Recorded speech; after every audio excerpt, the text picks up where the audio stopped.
Hey there, welcome to the garage. My name is Buck. Across from me, I have LJ, Hi, thank you so much for having me. a new co host. We want to bring in a lot of voices, and LJ's no exception. Today's going to be a special episode, and the title kind of ruins everything. But we're going through women in the gun shop.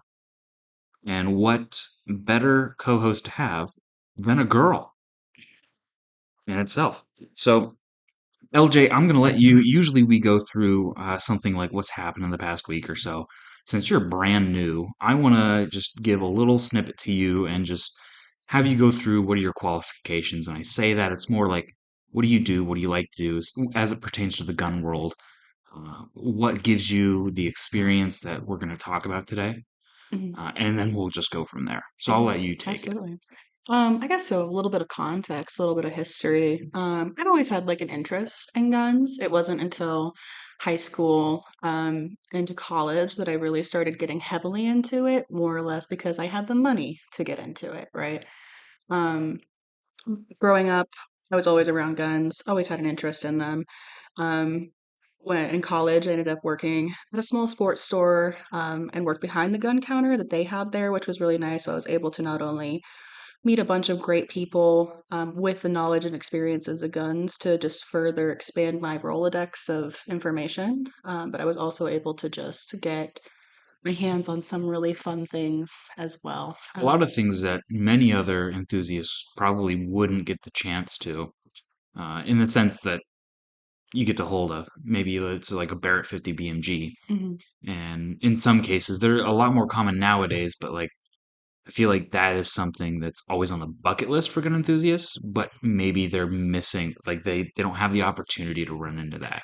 Yeah, and I mean, did some shows with Ducks Unlimited too, so we got a lot of historical guns that came in through there, and Mhm. some of the ones that I saw would have never come through in a shop, or even some of these big outfitters, right? Yeah, Because they're either so niche or they are so expensive. Like, really, what big outfitters are going to try and hold some of those, like World War II guns, right?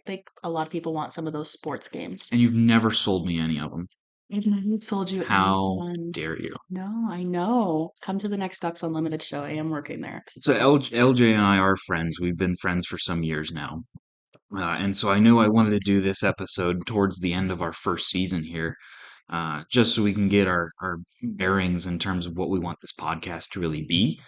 First season is kind of, still finding our footing, especially with our publishing platforms.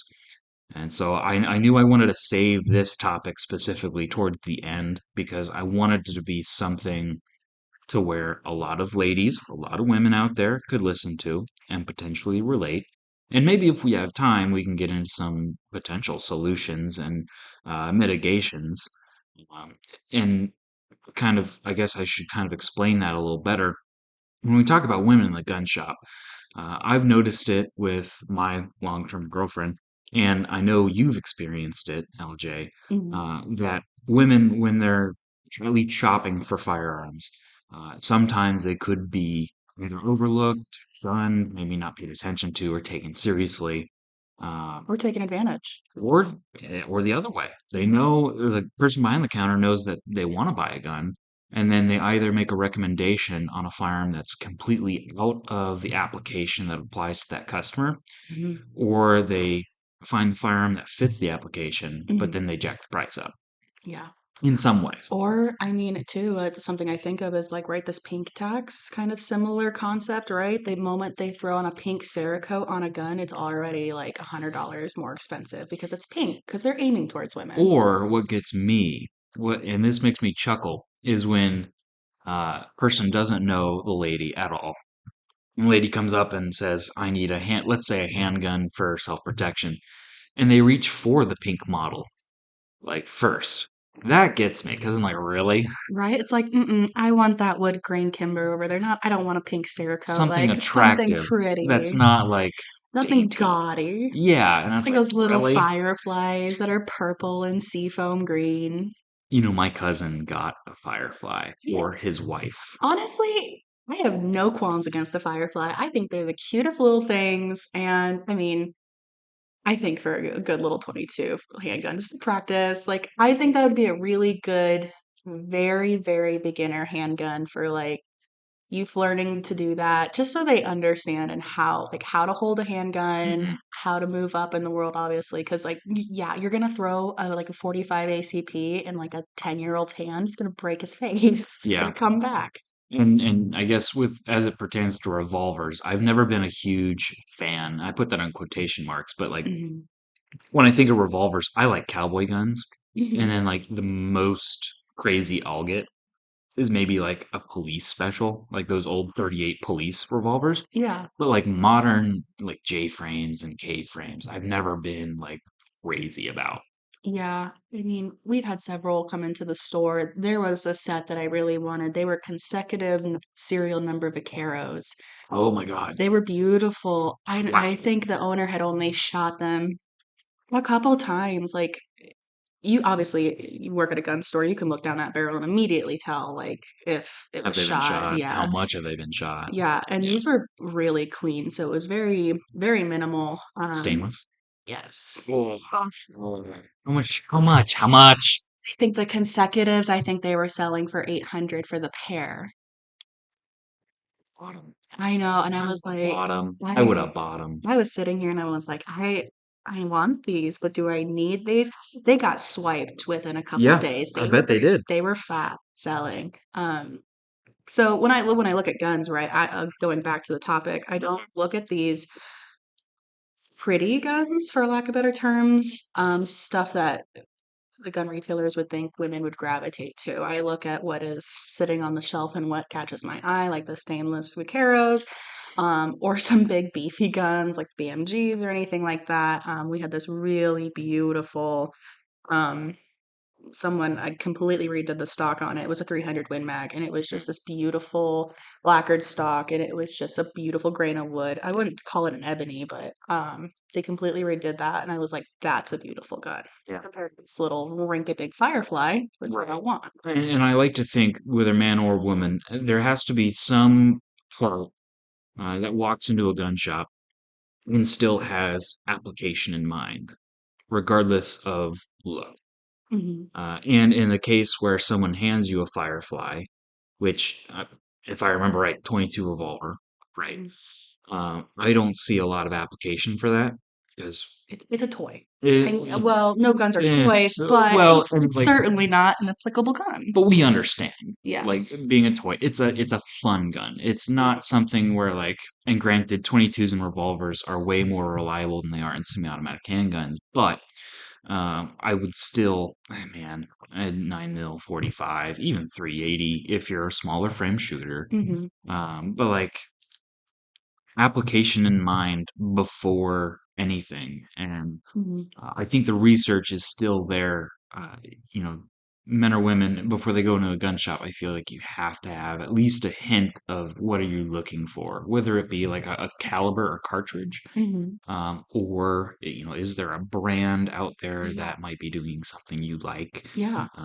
And so for someone to base it off of gender of all things, and which I hate how that sounds, but like Yeah. it happens. Yeah, I mean, I think the biggest thing, male or female, regardless of your gender or what do you identify with, you need to do your research. Yeah. Regardless, cool. If you want to buy a pink 9 millimeter, awesome, right? Whatever Yeah. you choose. Sure. Taurus sells one. If you want a Taurus, you want a GC3 or something, go ahead and buy it. But do your research about the gun and your location of it. If you And want it for self-defense, great gun, great cheap gun to make sure you can, have that on your side. and please go shoot it. Yes, For the and love of shoot it. God, please go shoot it. And do your research. Watch the videos on how to shoot it. Yeah. If and there are some gun shops that I've been to that will let you test guns. Really? There was a couple down in Texas. So granted, Texas. super big red Yeah, state, right? Texas. Texas. Um, they have guns there. So like they have the obviously brand new guns, never been shot, but then they do have a used gun that you can shoot from their stash, and then you can see how that shoots. Does it Yeah. hurt your wrist? Is it too heavy for you to even hold Does it up? not fit? Yes, 'Cause- because I mean, women tend physically have smaller hands Yes. in general. So if Yeah. you're trying to come out here with a 45 ACP, that's a heavy gun. Yeah. And I mean, in all honesty, I mean, that's a heavy gun for me, and I'm no dainty little thing. Right. So, And I've noticed too when I try handguns myself is the weight without a loaded mag is in another world, depending on the cartridge and the capacity, compared to a loaded mag in the gun. And then your whole thought of weight and balance totally changes. And I say that because I have a CZ P09 that has a 19 plus one magazine of Hmm. 9 mil and like 20 rounds, one in the gun, 19 in the magazine. That's a lot of ammo. Yeah. And you put that in the pistol grip of your pistol, and suddenly your weight and your balance changes. And so that's actually really nice that some gun shops, if I were to own a gun shop, I probably wouldn't do it. But if gun shops do allow you to have that to be able to kind of compare the weights, I Hmm. find that even better. Yeah. But so, and we are going to call out some gun shops here. Hmm. So, Absolutely. how about you talk about some of the experience you've had going into gun shops, and all the person behind the counter knows about you is that you're a girl, and Yeah. you're at the gun counter. So I've had a couple of experiences. Just the premise, I've had good experiences at some of these big retailers, and I've had good experiences at smaller ones, and I've had bad experiences at both. So I'm like, I mean, calling out both, I don't think there really is a difference based on specifically the retailer, more or less the people behind the counter and their Yeah, own sure. stigmas addressing that. Because again, what the value of the company is may not reflect some of their employees. So I'll just premise that, not trying to diss on any one particular I will. outfit or I anything, will. but I will name drop it just so then people can just have their thought behind it. But so I'm a hunter. I like to go hunting as much as I can. One of my goals is to try and have a large array of hunting rifles. I mean, anything 270, 30 6.5, obviously not too far off from each other, but different applications for different things. And I just want to have them. For Eastern Nebraska, I'd say you're pretty full up. Yeah, so that was my goal. And I was like, okay, let's just start getting these. We'll stock up on some ammo. We had a big hunt coming up and et cetera, et cetera. So I wanted to make sure I just had a wide variety of things to choose from. So the first thing I do is I go into Dunham's. Granted, I know. And it was weird because I worked at a gun store at the time. But again, big outfitter versus what we had at our really small local gun store. So I walk into Dunham's and I was really fortunate. I had one of my male friends with me at the time. And so I walked up to the counter and there was two guys behind the counter. And they were talking to this older gentleman. They had a gun on the counter and they were talking. So I was like, okay, involved in conversation, not thinking too much of it. I raise my hand, catch their attention. And one of the guys makes direct eye contact with me. Like he looks me in the eye and then goes back to the guy. And I was like, okay, give it a minute. He'll come over. Like, Maybe he's just ending a conversation or yeah, something. 10 minutes pass. And I'm just sitting at the counter. And I was like, okay, did you just think I wanted to wave hi to you? Because why? Yeah, Right? Like, I just whatever. want to be nice. Yeah. No. And so I turned to my male friend and I was like, oh my gosh, they've been talking for like ever. Right. And he waves his hand and they meet one of the guys just he puts Just his comes over. just comes over. Yeah. And I was kind of like, are you kidding me? Really? Yeah. Yeah. Yeah. Well, it doesn't end there. It's even worse. So he was like, hey, sir, how can I help you today? Addresses him. And I was like, all right, well, I'm already fuming because I'm like, I waited this long just to talk about and see what was Yeah. behind the counter. And uh, it was my friend. He was like, well, she wants to look at some guns. And so he turns to me and he's like, oh, what are you looking for? And I explained to him, I want to expand my collection of just hunting rifles. I want to have a plethora to choose from, et cetera, et cetera. He goes, what are you looking for? And I said, oh, I see a 6.5 behind there. Can I grab that and can I like check it out, et cetera? He goes, yeah, sure. So he unlocks his cabinet and he gets it out, hands it to my male Are friend. you kidding me? Yeah, I was it's like, so I felt like an idiot. I was holding, I like had my hands out ready to hold it, and And you he just gave it to passed the it to my dude. male friend. Yeah. And my friend, he just looks at me and like, what the heck Hands just it to happened? you. Yeah, he hands it to me. And so I'm looking at it and I'm like already perturbed. I was like, I don't want to look at this. That was annoying. Whatever. I look at it. It wasn't a bad price. So I was considering it. At this point, I'm surprised you didn't walk out. Well, I gave it back to him and I said, okay, well, there's another 6.5, just a different barrel, different stock. And I wanted to take a look at it and it was a little different price. So I just wanted to see what it was. So he picks it up, hands it to my Are friend you twice? twice. Oh, That's when I interjected and I said, I would like to hold these as I am buying this yeah, gun. yeah. And I was like, he doesn't even have a purchase card. So I will be buying this. Like, this is for me. And he was just like, oh, I'm really sorry, ma'am. He goes, I just kind of thought. And I said, and I got mad and I said, that's your problem, is that you just thought my male friend here You and was Karen the on him? buyer. And I was like, I was in here and yeah, I did. I was really You upset. waved at him, and then you said that you wanted a rifle. And at no point did you even indicate that you had a male friend next to you. Yeah. And Well, like he was standing close enough proximity. I would assume he thought oh, we sure, were yeah, together or I something. But I was royally upset because I was like, do you not think these are for me? are Do you you, not taking me sorry, seriously? should I grab the pink one off there? Then you'll hand Yeah, it to me?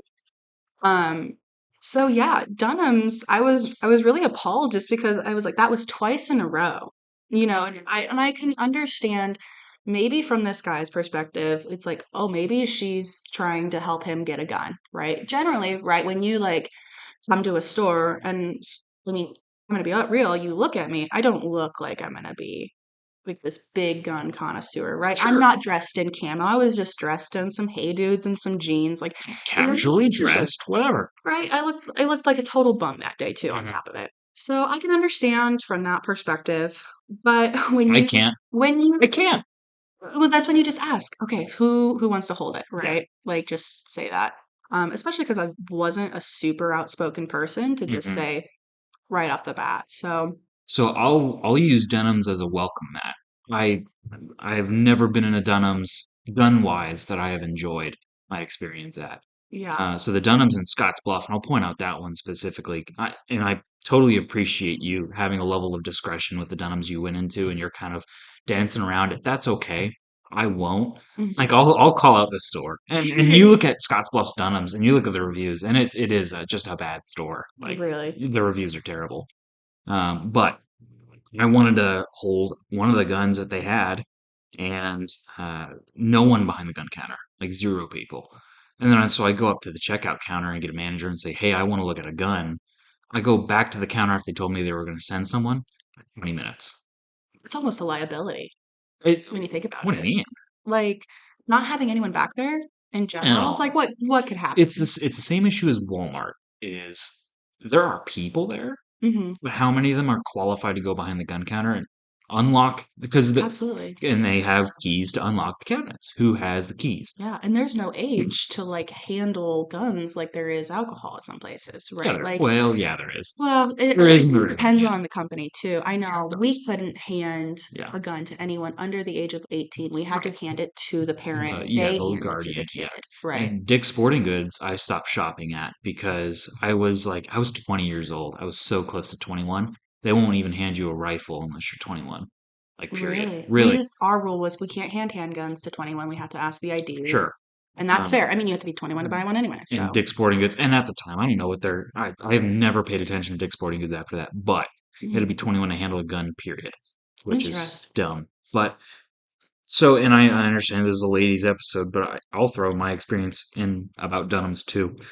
So that whole thing happens, and finally the guy comes, and I don't have an attitude. I'm not one to usually have an attitude, because what else am I going to be doing? I had nothing else to do Yeah. that day.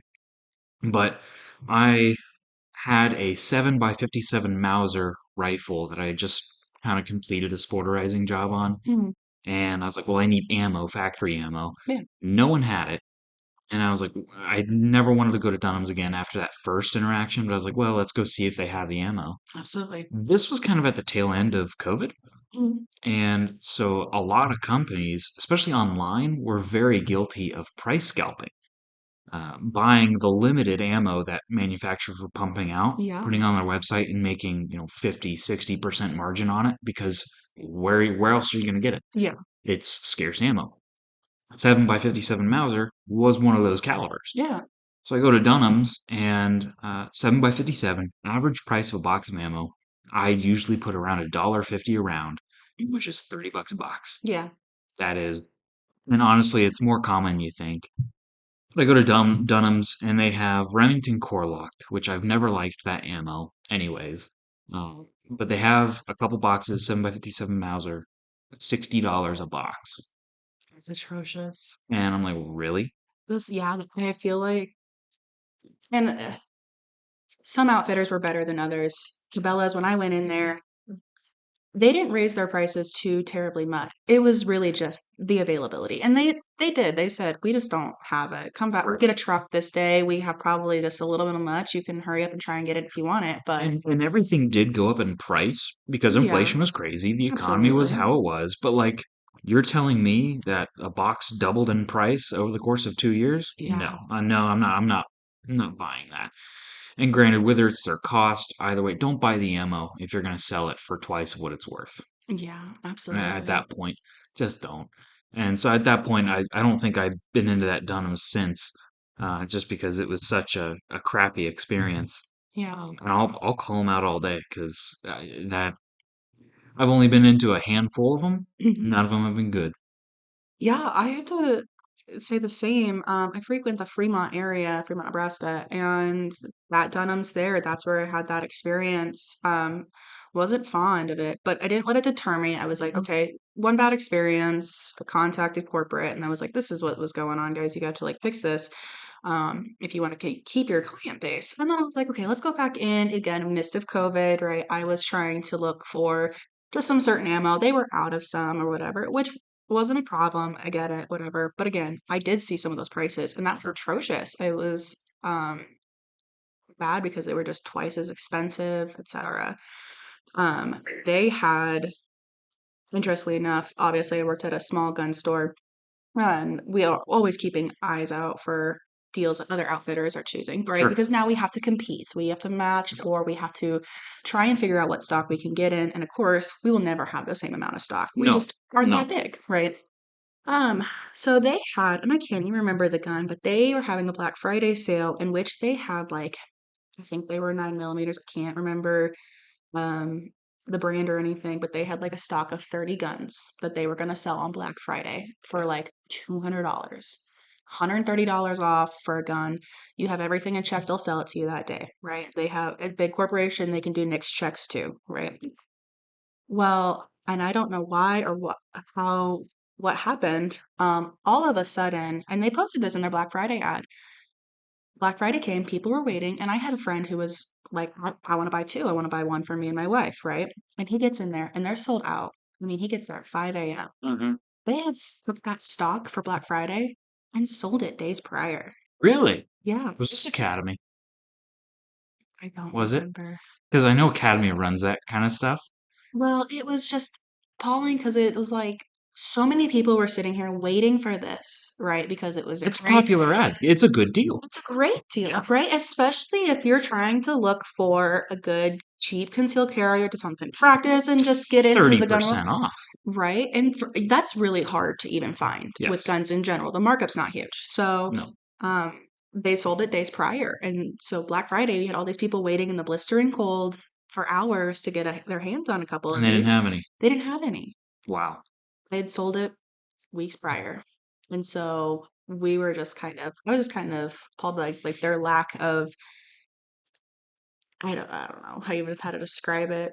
They just didn't have respect for the customers Sure. who were showing their respect and waiting. Like Well, I and don't, the level of expectation was totally misconstrued. Because at some point you got to wonder, was it like an employee that didn't know?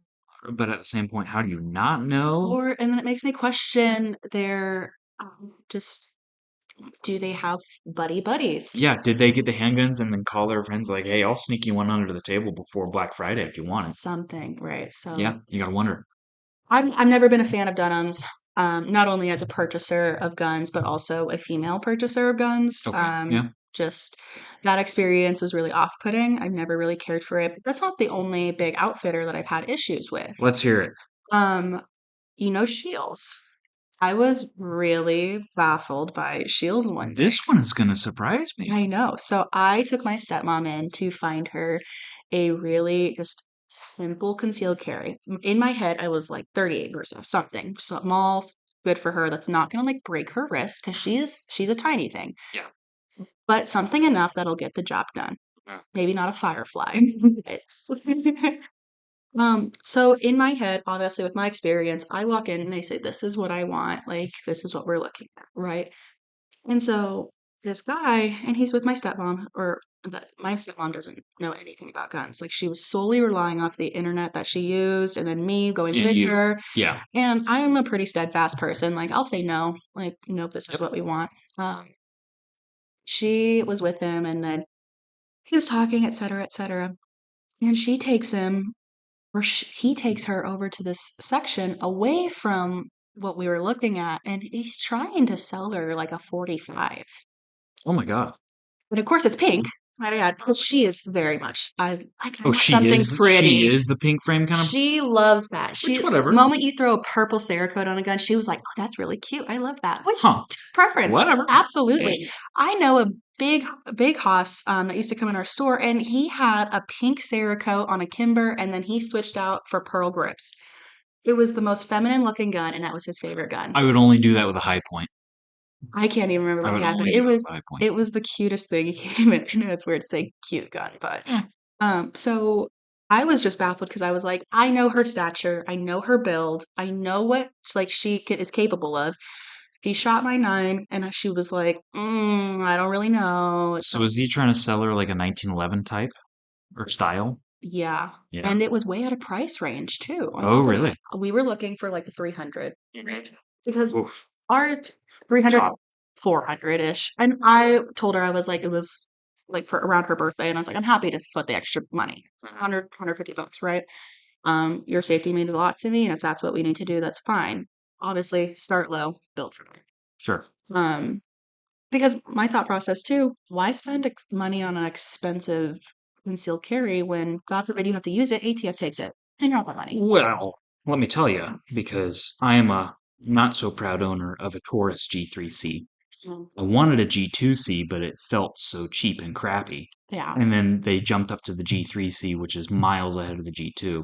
Yeah. And it is a good gun on paper.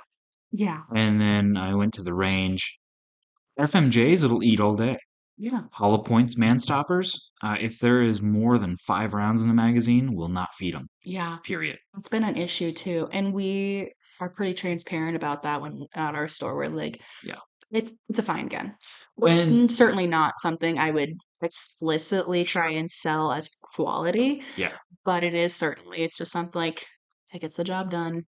If you load it with FMJ, it's consistent. Well, and that's why I say go shoot your gun. Absolutely. Because God forbid, if I carried that as a concealed carry weapon with man stoppers for however many years, and I finally had to use it, Mhm. and if it doesn't feed hollow points, and I Mhm. don't know that, then that could be my life. Absolutely. Pulling a gun on someone who has the potential to shoot me.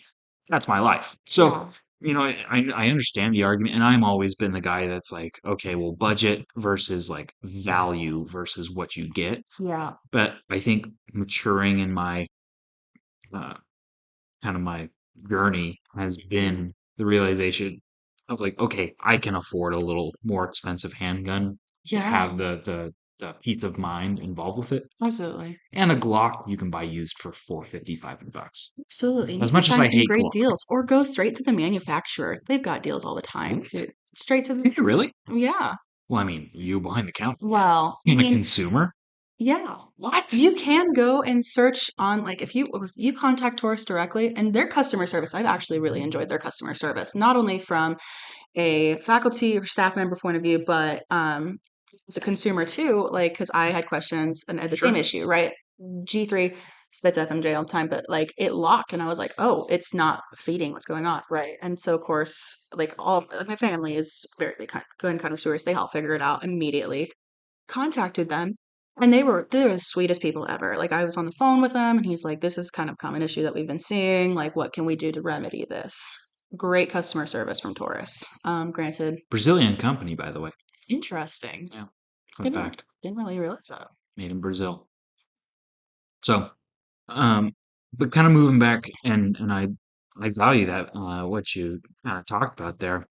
I feel like there's almost two different female customers that walk into the gun store, Hmm. and I do kind of want to address this. And I really like your perspective from like, okay, I do have some sort of sense of what I'm doing and Hmm. what I'm looking for. Yeah. And I feel like the mirroring side of that is I've never been to a gun counter before. Even I might know what I want. I might know what I'm talking about. Exactly. I've never had to go up to a gun counter and talk to an employee before and have the interaction of like almost like a used car salesman, Hmm. of like someone might try to sell me something that I don't want. Yeah. And there's a lot of anxiety and nervousness, and just from kind of the conversations I've had with other women that've had gun counter interactions, Hmm. of like, I have no idea what to expect when I go up to a gun counter for the Yeah. first time.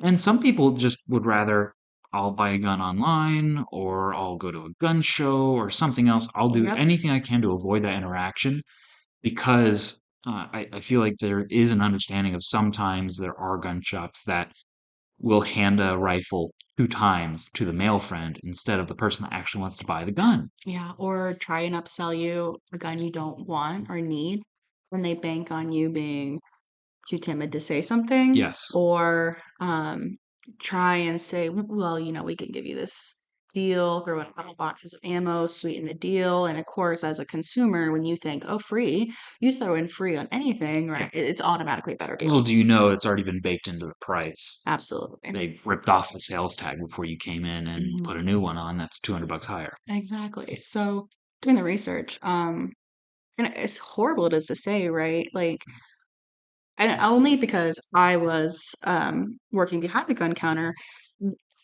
there are certain women that you automatically assume probably do not know a thing about guns. Yeah, And physically, right? I remember there was a girl, she walked in, she had like these fur boots on, like Uggs or something, and leggings, and she had this camo jacket and this pink hat, and she just kind of did not look like to me that would have sure. somewhat or like experience with that, right? And but she had some experience. Her husband had taught her a lot, and we had conversations, et cetera, et cetera.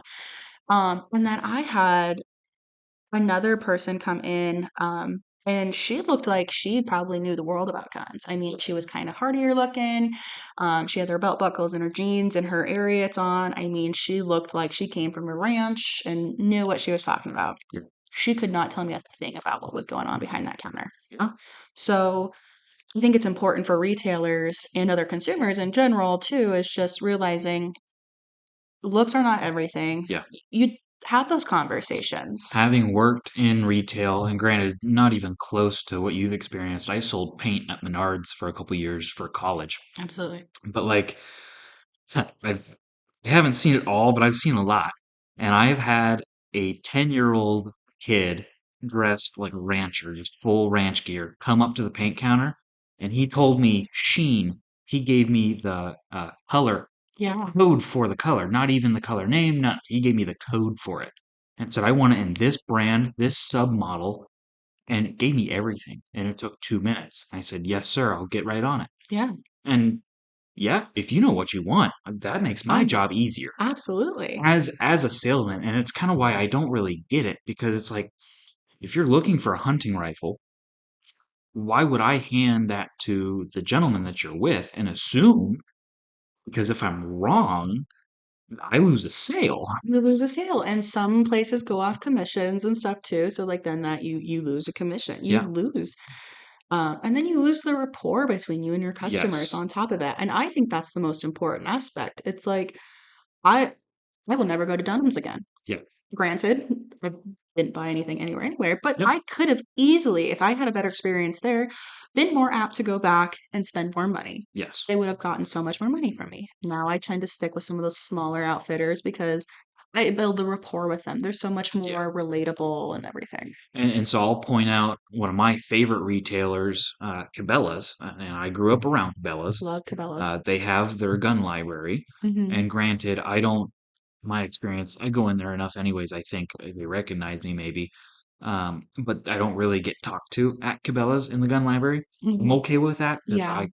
I understand what I'm looking for. They don't really talk to you unless you talk to them first, Yeah, and I that's appreciate that. and I do and I don't because walking into a gun library, I can understand if someone feels overwhelmed. Oh, yeah. But it's a troublesome thing because if I'm thinking like a friend of mine, if they and this has happened before, if they're looking like Buck, how do I get like a good deal on something I'm looking for? What if I'm looking to expand my collection as an investment?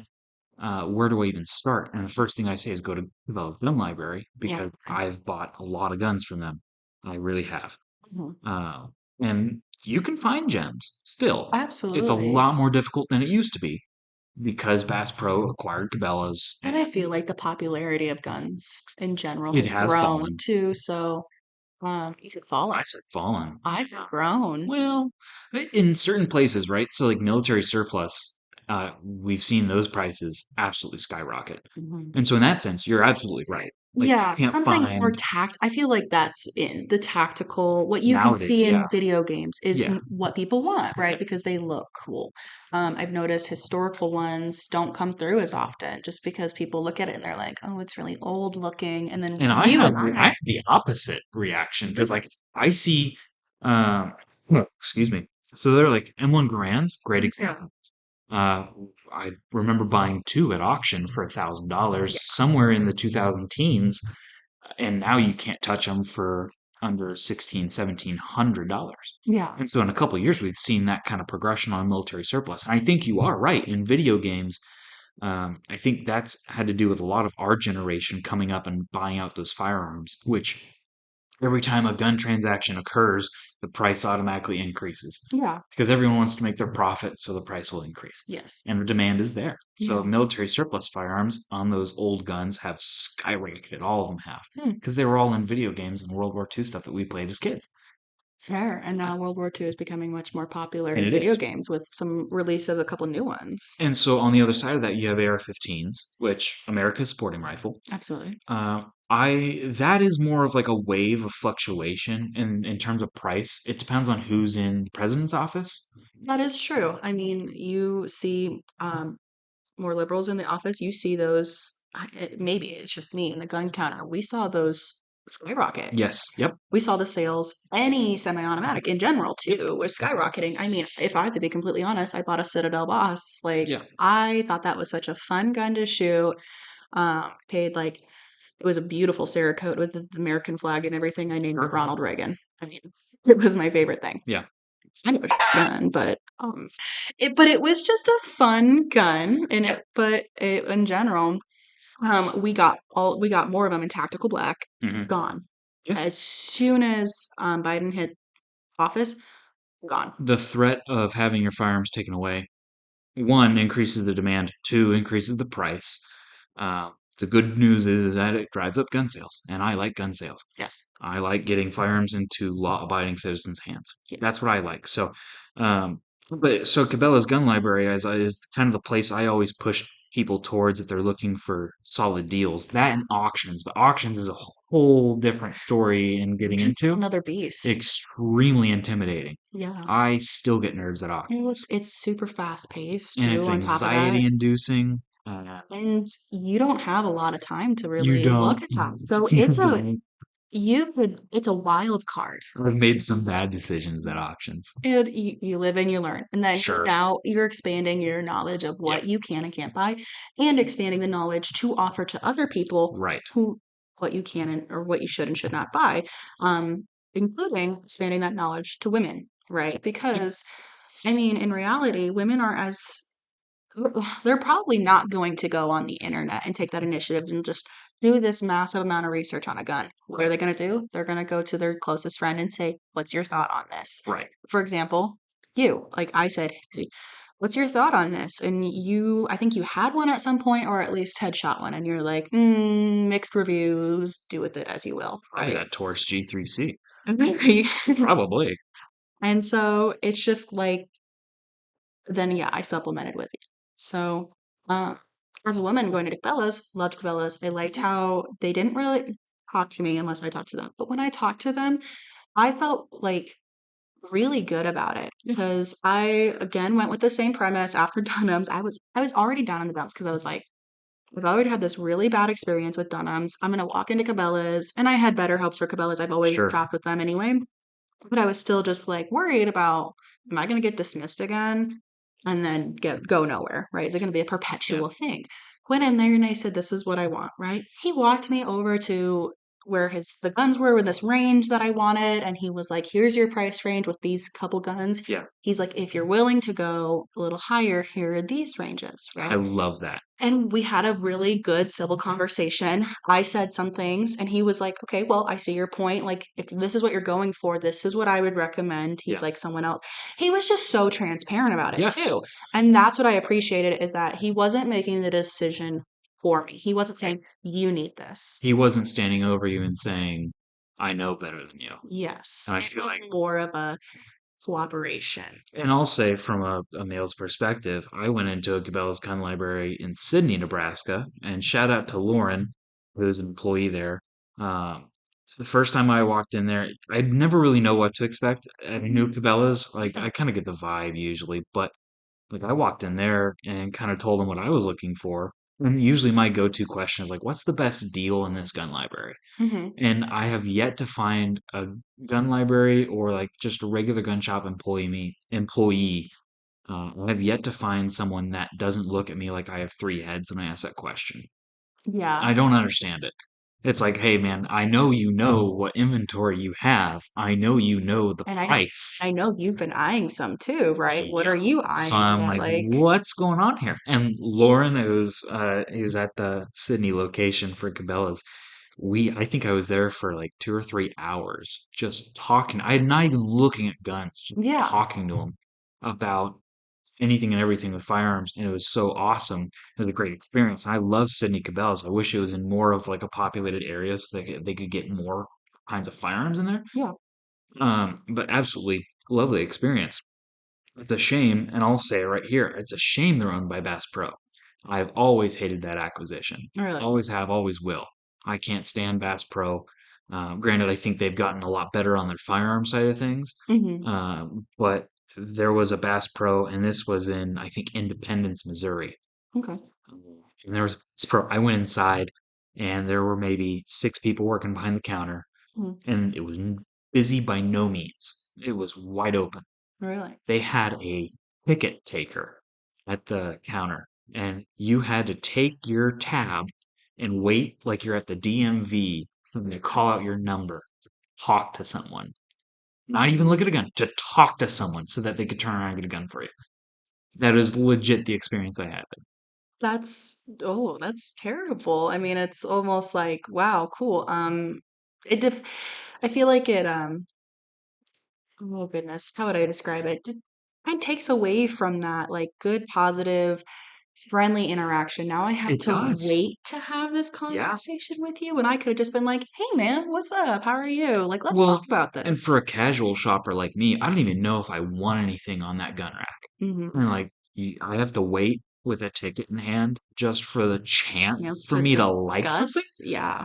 Like, that's just, I hated it. That's kind of unfortunate because like you want to look at things, but you don't. And then too, and I don't know about you, sometimes I get anxiety when I have to like Yes. wait around too, because I'm just like then I get distracted by other Yeah. things, or I look and I'm like, do I really want to wait here for possibly That 30 was, minutes more that was to my exact thought discuss? process was, do I really want to wait here? Yeah. And I did.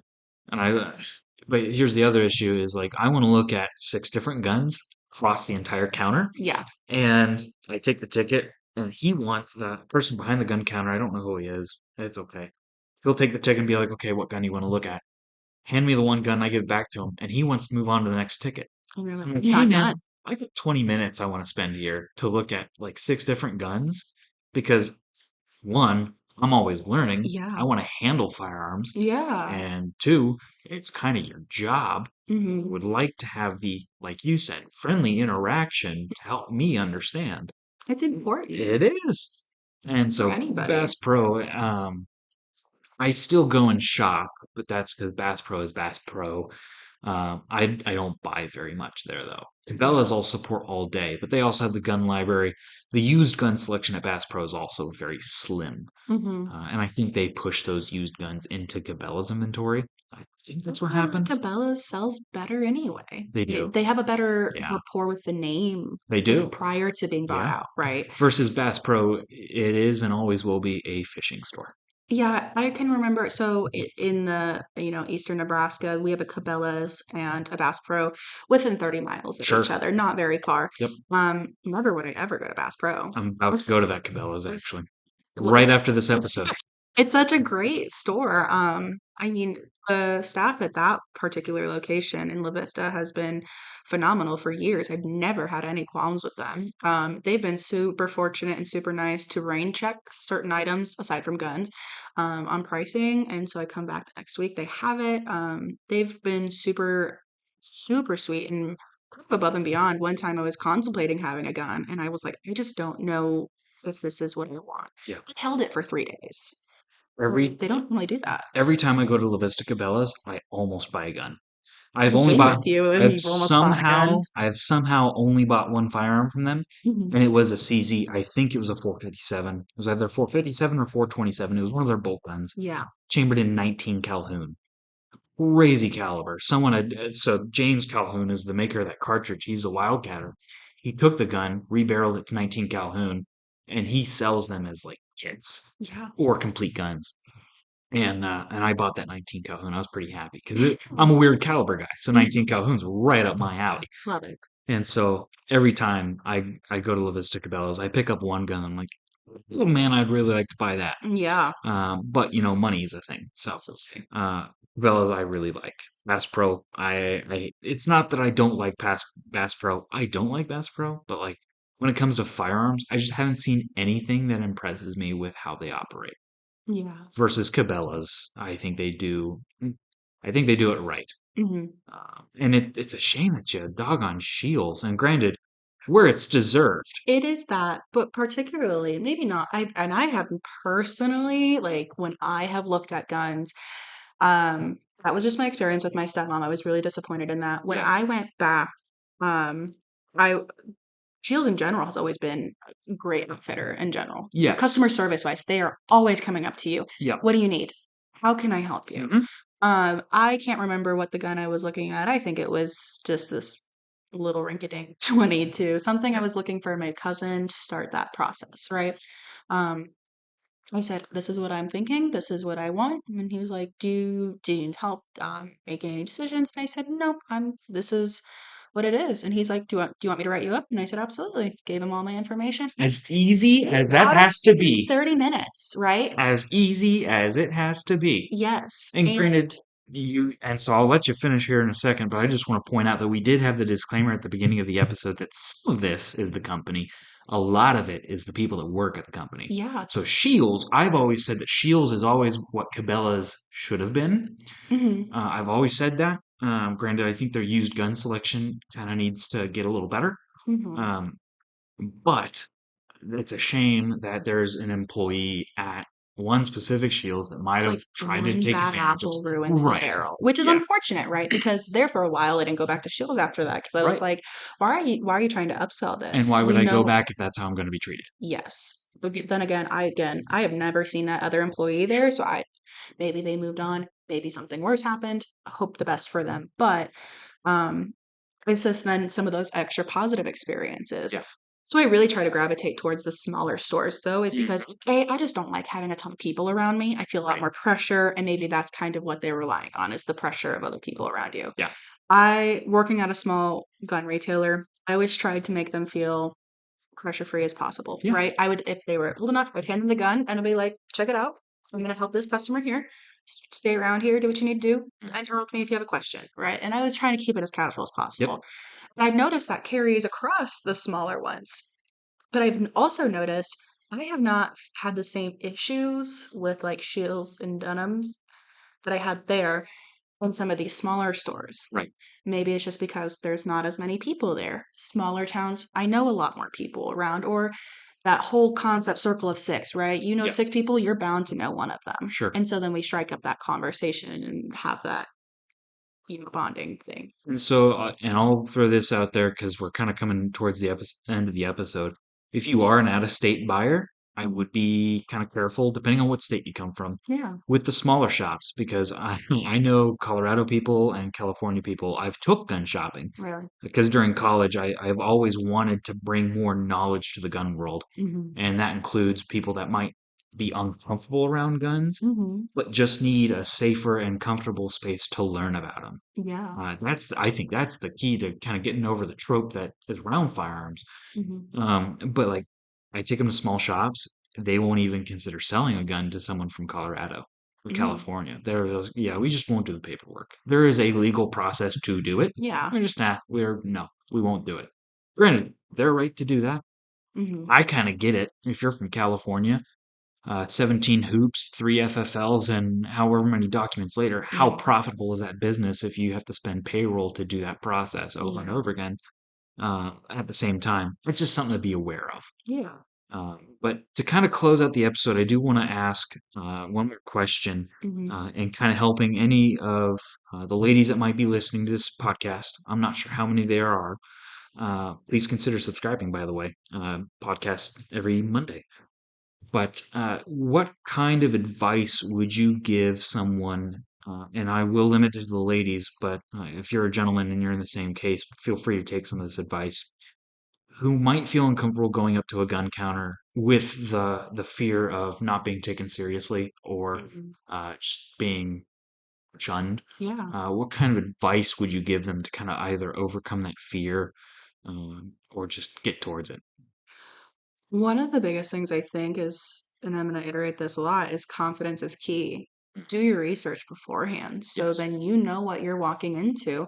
Because let's be honest, it's inevitable. You can't change people's opinions or biases. Or Yep. if you do, it's really hard and really long process, and you might not be able to the entire time you're gun shopping, right? So if you are looking at a rifle, do your research about rifles, like that specific rifle, and then some similar to it. It can only help.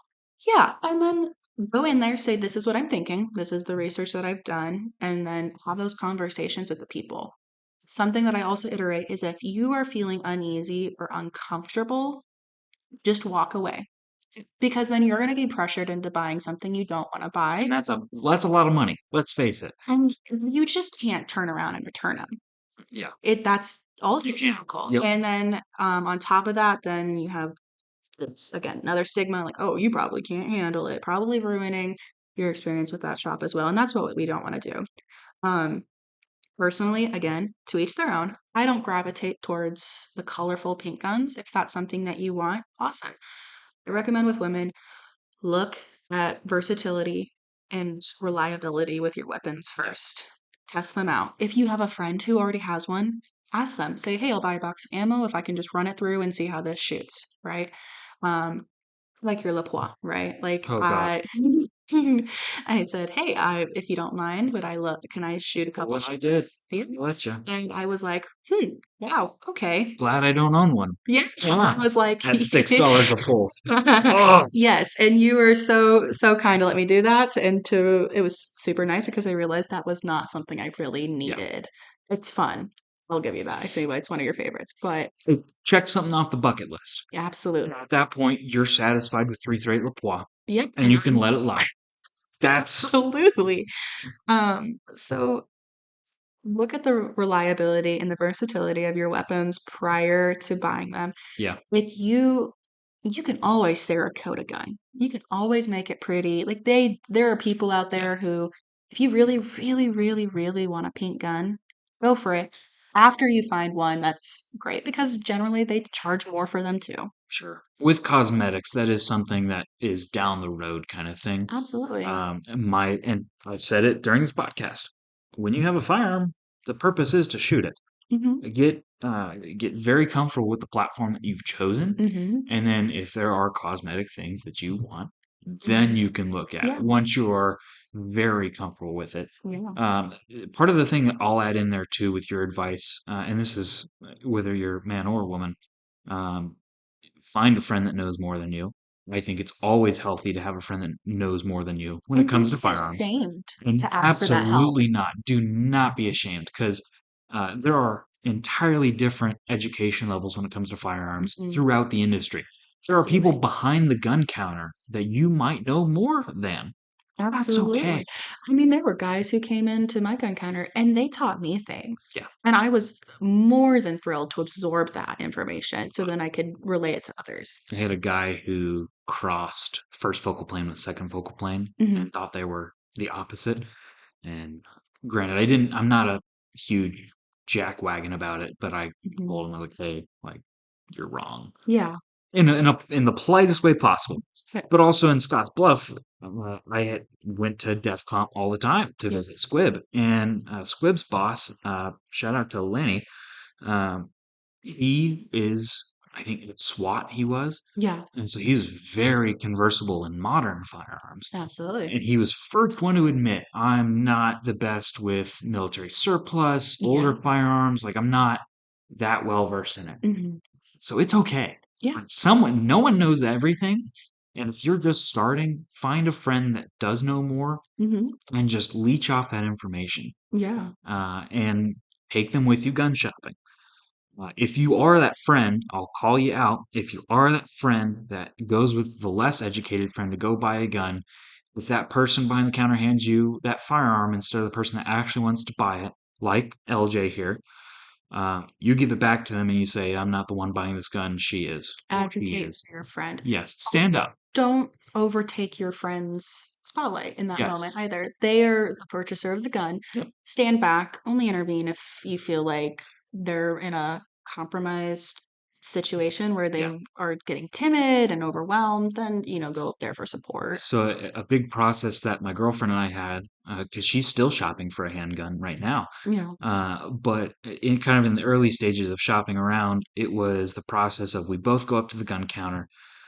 I would make her wave the person down and say, absolutely. you know, she is looking for a handgun, and this is her talking, not me. This is what I'm looking for, but I don't know where to start. Yeah. And then obviously firearms would come out of cases. Okay. She would hold them up, and we kind of discussed like, what are you looking for when you're Hmm. holding a handgun? Like, what are you looking for? Yeah. And so I would let her do that process, but if she wasn't comfortable with asking the person behind the counter a question, she knew that she was comfortable enough with me to turn to me and say, "Hey, what's going on with this? Etc. Yeah. What's this? What do you think?" And I was there to give the input. Yeah. And so I think that's a very healthy way if you're not the most educated in firearms. And maybe that's a part two we need to do, have my girlfriend on and kind of talk about her experience Oh, because that'd be great. I think she has a great story to tell. Yeah, I mean, every woman is different, right? Yeah. Too, and I mean, every man is different in general. There's just so many things. I think kind of coming back to it is that no experiences are ever going to be the same. Um, and I don't mean to like cause anxiety in some viewers, but being prepared of what could happen Hmm. when you're at the gun counter. Because again, right when I was a retailer, I was non-judgmental. People would walk in, I'd be like, "What do you want to see?" et cetera, et cetera.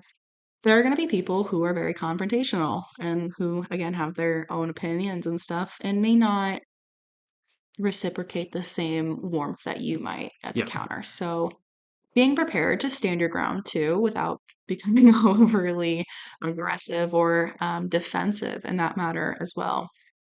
A great example of that. I was 18 years old once, and there is another bias around age. We'll say it, and it's usually with younger. And actually, the older you get too, there's a kind of not a bias, but kind of a look you get when you walk into the gun shop. And as an 18-year-old, especially in like in the late 20 teens, where there were a lot of high profile mass shootings going on. Yes, that And was so me as a 18, 19-year-old looking guy walking into a gun shop, yeah. I do get looked at, right? That's Um, and it's difficult, but then, granted, I'm the kind of guy that goes up towards the Mausers and the Milsurp and hmm the special cartridges, yeah. and then I start spitting language, and that's when you Like okay, this isn't some 18-year-old punk looking for an AR-15. Like that's to a point where you conquer that bias. Granted, if you are an 18 or 19-year-old, you're looking for an AR-15, hmm and they give you that look, just buy the gun or don't buy the gun. Yeah. Don't worry about it. Because at the end of the day, if they don't take you seriously or if they give you attitude, that just tells you you don't want to buy the gun from them. Hmm. That's all. Yeah. So I think it really goes back to know when to walk away. Yeah. 'Cause at some point you realize, okay, I don't want to buy a gun from here. Yeah. Like even if they have something you like, Yeah. because the glory of new firearms is the price disparity is not that much if you buy it from one place versus another. Yeah. Usually the cost to a dealer is the same whether you're a dealer Mhm. that's small or big. Granted, I know the big guys get a lot bigger discount, Yeah. but don't be afraid to walk away. Yeah. You don't have to buy a gun. You shouldn't ever buy one if you don't want to. I think circling back as we're coming to the end of the podcast is how do we fix the dilemma and the biases of women buying guns and how to kind of offset that? Like Mhm. coming from a male perspective, I mean, you're a pretty progressive guy, right? You're like, hey, girl, you want to buy a gun? Like, here's what we got, etc. You're not immediately coming to a judgment saying, Like I said, I'm a Second Amendment advocate that wants to get firearms in the hands of law abiding citizens, yeah, whether male or female. I'm not looking for a knowledge level that grants you access to a firearm. I don't believe in that. yeah, Um, Granted, do I think that the safety aspect needs to be there? Of course. 100%. But, And if you um, check all the boxes, by all means. yeah, and even Um, then, hey, we have training courses. If you're buying a yeah, handgun, this might be a good thing to look at. absolutely. That's part of the equation. Yeah. And I think as a woman, I think women speaking to women, if there are any female listeners, don't be afraid to just go up there either. Like if Yeah, you are even thinking about buying a gun, just go check it out. And because I feel like too, the more women that we start to see getting into this industry are starting to make these purchases, it just expands, right? So now there's a bigger market for it. They're gonna include more stock and, more and pink guns. more pink camo guns. Ooh la la. But you're gonna start to see, more variety. And all of a sudden, now you have this woman who's really into military surplus or Yeah, World War II guns, and that just opens up a whole nother box of just wonders, right? And then you got some other women who are really into tactical and stuff like that. So I just think getting in there and then educating, yeah. right? Like now, as a woman, I can educate my other fellow women or other men who are just starting to get into Mhm. that type of thing, and just keeping an open mind. It's like, and just any of the retailers possibly listening, keep an open mind about who your client is Yeah. and don't assume you know more than them. I think that's also Yeah, what's really absolutely not. infuriating because once you get that in your mindset, I know more than them, it comes down to this almost condescending Sure. sort of attitude where it's like, "Oh, you're talking down to me." And I'm like, "You're not above me, you're not below me, you are equal to me. We're having a Yeah. conversation." Like in all honesty, Buck, you know way more about guns than I do. And 100%. And but you've never been condescending toward me.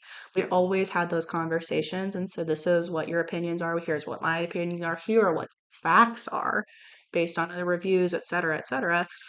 Um, so I mean, yeah, retailers and just in general.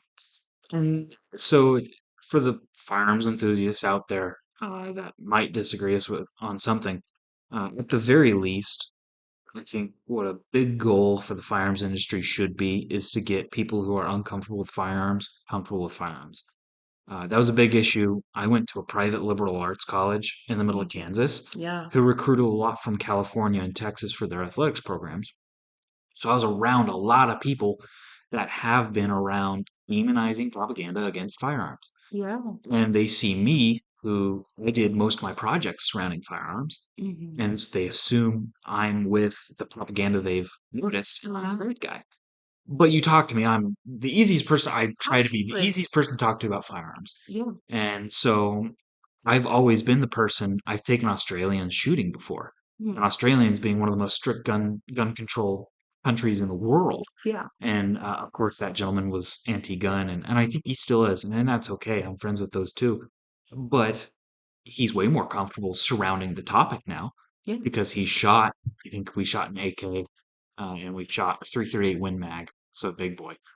Um, but the comfort level needs to be there in order for people to get into the industry. And to your point, it won't be there if you have condescending people behind the counter that are talking down to women. Yeah. And it won't be there if you don't have respectful conversations. And the opposite side of that are people thinking they know more than people. Yeah. It's not going to be there, and so the comfort's not going to be there. And people aren't going to buy guns. People aren't going to get in an industry. And like I said, I want people who can have a gun to have a gun when they're comfortable, Yeah. because it is a God-given right. It's in our Constitution. Yeah. Second Amendment never sleeps. Absolutely. With that, we are over time. That's okay. I've had a wonderful time talking about this with you, LJ. So I think we'll have to have a part two and have some more ladies on. I'd love to. Absolutely. I kind of talk about the experience because as a dude, I mean, I know so much, but people aren't going to listen to me if I just talk about it myself. So Absolutely. uh, thank you for being Well, on. thank you for having me. It was really We good. might have Come to on do it here and again talk. sometime. I'd love to. Delve more into kind of the firearms knowledge that you possess, that I know you do, kind of give that to our listeners. Yeah. If you are listening, we appreciate you guys tuning in. We are on Spotify, we're on Instagram, we're on Patreon. For you Spotify listeners, we're on YouTube.